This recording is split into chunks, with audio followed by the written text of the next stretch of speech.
I started doing genealogy when I was about 13. I think it was in middle school. Uncle Osi loaned me a newly finished copy of his Goldman family genealogy, and that was all it took. That book flipped a switch in me, awakening interests that would guide my life's path. I wanted to be able to do this.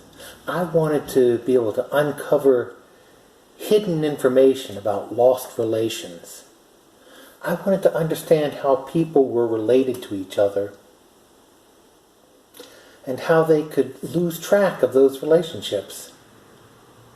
I found the prospect of learning my family's stories very exciting.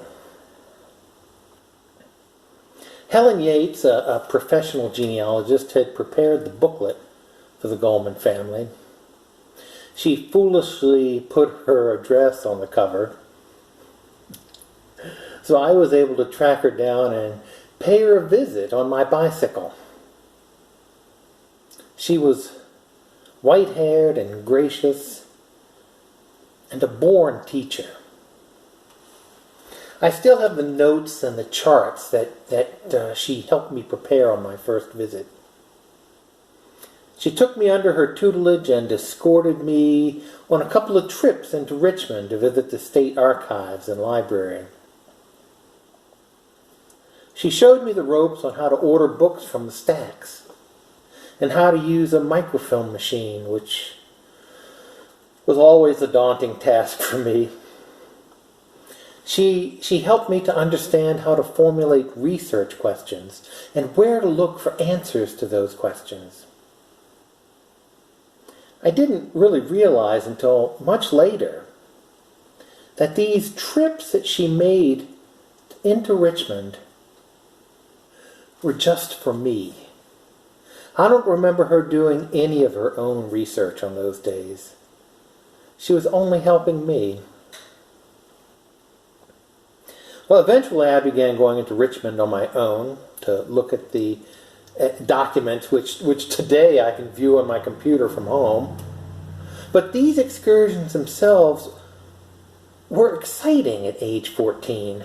My mom would drive me to the Azalea branch of the Richmond Library on Brook Road, and I would catch the number 36 bus from there into Richmond.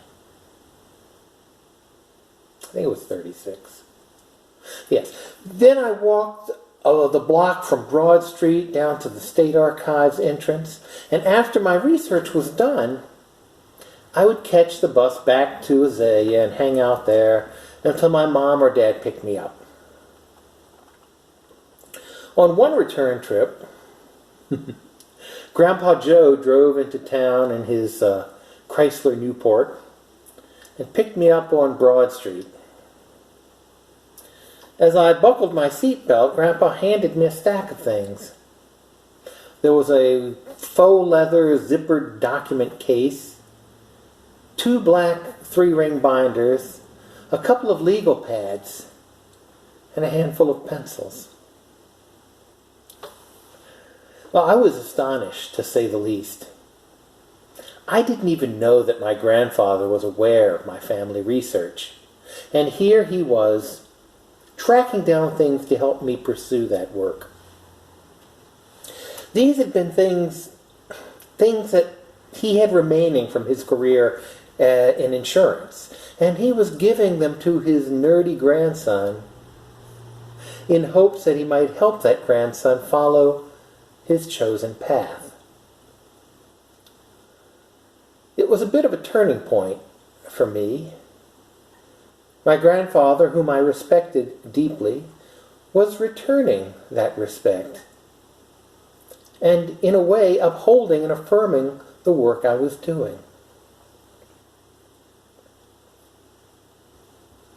In much the same way, that was also what God was doing in today's reading from the Acts of the Apostles. God was making a gift of His Holy Spirit to enable the disciples to carry on the work started by Jesus. God was upholding and affirming the work these folk had before them.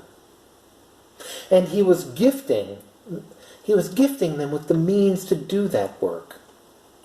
Just like Grandpa Joe, God was thinking, these folks are going to need some help continuing on this path they're following. I can't do it for them, but I can give them a little something to help them along. Now, don't misunderstand. I'm not comparing the Holy Spirit to office supplies. Not in the least. Neither am I comparing God to Grandpa Joe. Although in capacity for love and concern, they might go toe-to-toe for a bit.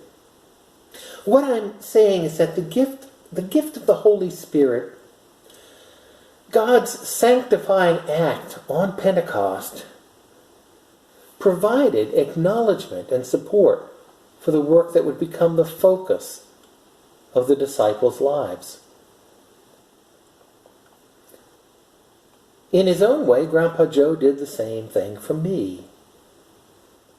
Grandpa didn't sanctify my work, but he did take a few moments from his greatest generation life to affirm that work and to give his grandson what he could to help him along.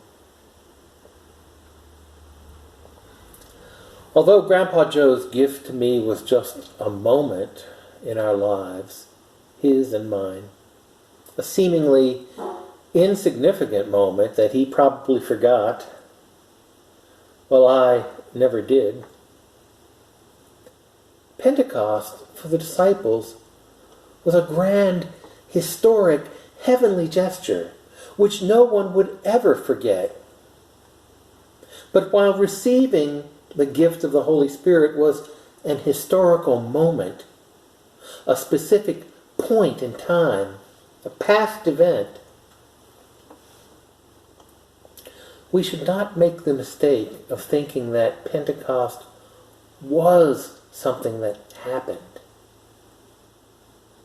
Because what happened that day in the presence of all those people, the Holy Spirit coming to rest on all those followers of Christ, that continues to happen every day. To those being baptized, to those who pray for peace or strength, to those who seek guidance and comfort in troubled times, to those who desire the capacity to forbear judgment of those who hold their convictions in contempt. And when folks are invoking the presence of the Holy Spirit and calling out, "Come, Holy Spirit, come," I hear the small, still voice of calm saying, "I'm already here." Once we have received the Holy Spirit, once we have accepted the comforter and guiding touch of God, we're changed. The Spirit does not abandon us or take a vacation, but it can become lethargic from lack of exercise. I mean, when God seems far away, perhaps we just need to awaken the Spirit. Just to awaken that Spirit that's already in us through prayer or some other conscious effort. We're changed by the Holy Spirit, but only to the extent we let it change us. We can fight it, suppress it, deny it, but it's still there. And its power, while resistible, is undeniable. But when we give ourselves up to God's guidance, the change in us is luminous. We may not exhibit flames of fire on our heads as the disciples did, but the light of Christ certainly shines all around us. So today is Pentecost. Tomorrow is Pentecost. Yesterday was Pentecost. Every day while life endures is Pentecost for those who will exhibit the light of Christ and cherish the gift of God. Let the Holy Spirit guide you. Awaken it if it slumbers. Encourage it if it is shy. Give it room to grow if you have crowded it with other things. Share it with those God sends your way. Strangers, parishioners, neighbors, or nerdy grandsons. Let the Spirit guide you. The advent of Pentecost need not be a grand gesture with flames and speaking in tongues. It can be something as simple as a 3-ring binder and a handful of pencils. And for that, thanks be to God.